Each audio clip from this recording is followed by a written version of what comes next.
Hello, friend. Welcome to day 9 of our 20-day challenge together. I'm your host, Alicia Carrasco, entrepreneur, author, wife, and mom of 2. And if this is the very first episode that you're listening to and you're wondering what the 20-day challenge is, let me explain you very quickly in hopes that you also want to join in. So for the first 20 episodes of this podcast, I propose to be your guide on your journey of self-transformation by committing 20 days to listen to the corresponding episode where we are diving deep into the keys and techniques to explore your inner self and then do your 3 to 5 minute journaling reflection of the day. If you'd like to take me up on this challenge, go ahead and keep listening to this very same episode. Or if you want to start from the very beginning, just go back to day 1 of this challenge. Today, we're going to dive deep into the direct correlation between our emotions, thoughts, and all the perceptions that we have of the world around us and how it all affects our body. So, your body is the most valuable tool that you have for interacting in this physical plane of reality.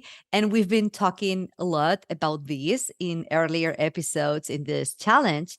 And our body is actually a reflection of our mental and emotional health as well. Such is its importance that if you have a body that is not healthy, you will not be able to, fully enjoy anything that you achieve in your life, right? I think we all can agree on that. So through your body, you are capable of enjoying the world surrounding you and having actually this human experience. So this is the physical part of your inner self. It's the representation of your inner self here on earth. And it is your function to look after it, to enjoy this terrestrial experience to the maximum. Doing exercise, resting, eating healthily, having a good time, and having also positive thoughts and emotions are the key aspects that define the basis for a healthy body. In fact, positive thoughts and emotions, along with your lifestyle, are the most important things in your physical health.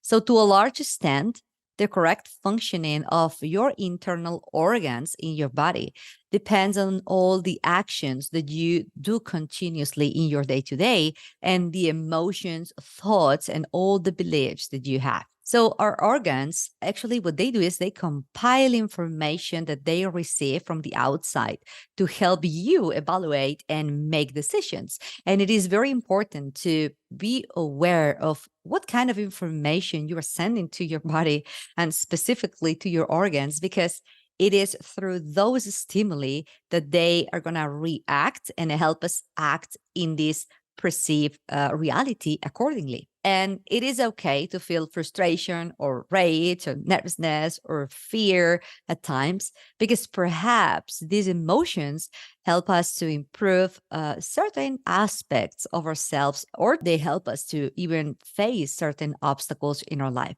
However, it is best not to maintain these types of negative emotions for too long, as what they do is actually generate a series of chemical reactions in your body that are going to cause an increase in acidity, and also it's going to trigger the alarm state in the body, segregating adrenaline and cortisol and also sending them to different parts of the body, placing your organs, all of them, in alert. In short, what this state does, it prepares you for fight or flight. It's the fight or flight mode, right?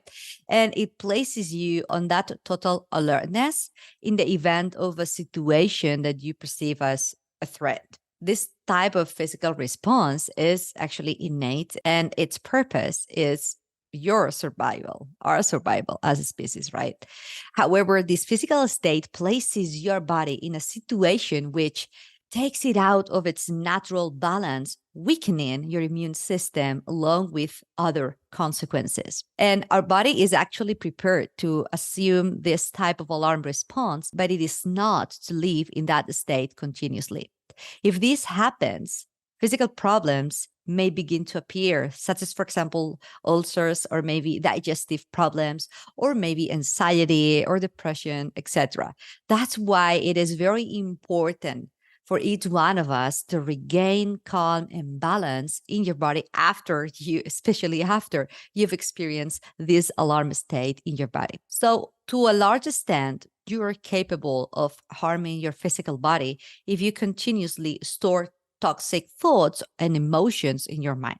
Deepak Chopra said it very clearly in his classic book, Journey into Healing. He highlighted that we are the only creatures on earth who are able to really change our biology through how we feel and how we think. This is our great power, largely asleep and hidden behind a society that is constantly restricting our search for answers and solutions outside, taking away actually the great internal power that every one of us has inside to really achieve our well being. What Chopra said in his book is something that is actually demonstrated through epigenetics, the science that studies the interactions between all the genes and the environment surrounding them. So the term epigenetic was coined in 1942 by the embryologist and geneticist Conrad Hall Wellington. And then this term was expanded upon by a multitude of cellular biologists, such as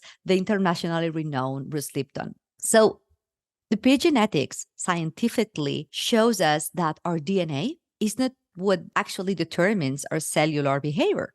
Or, in other words, we are not the victims of our genes, but rather our DNA can be modified depending on the environment to which it is subject. And this environment in which it moves is created by mostly our perceptions of the external signals, or in other words, what we interpret and think of what is happening around us. Our genes adapt their expression depending on the stimuli that we give them. And those stimuli, which are a consequence of our external perceptions, are internally interpreted as thoughts and emotions, and finally, physically transfer as electromagnetic charges that carry this information to all the cells on our bodies. And with that, the behavior and expression of our genes is determined. So if those stimuli received by our cells are negative and toxic, our cells will sicken because it is simply what they are receiving from the outside, and they will do whatever is necessary to align with that environment. Epigenetics comes to demonstrate that those who are ultimately responsible for our health and our well being is actually ourselves every time that we decide to create a negative environment or a positive one through our thoughts, emotions, and perceptions of ourselves and about what is happening to us in our life. Because the significance of this discovery about how our genes express themselves and how our cells react is really important, because if we follow what this science is telling us, it means that in some way we are capable of making our body sick through creating a toxic internal environment with negative thoughts and emotions. But at the same time, we are also able to do the opposite. We are also able to improve our potential in our health and well being if we take those negative thoughts, emotions, and beliefs and continuously, we consciously convert them into positive ones. If our cells begin to receive stimuli with a higher vibrational frequency, such as joy, love, peace, kindness, and so on, they will begin to find ways to match that very same environment. And once again, they will change their behavior, recovering and evolving positively with a direct effect through an increased level of well being and physical health for you. So, for today's challenge, I'd like to propose you to go deeper into identifying 3 to 4 external triggers or environments that usually bring about negative thoughts and emotions in you, and write them down and reflect on how these negative emotions or negative thoughts impact your physical well being and your day to day life. After that, I invite you to craft positive affirmations for each one of those negative thoughts and emotions that you could say to yourself every single day to counteract them. Write them down and commit to reciting them whenever you encounter these triggers. I hope you enjoyed today's reflection and journaling. And if you like this episode, please like, rate, subscribe, or share it with a friend. Thanks for listening, and see you in the next one.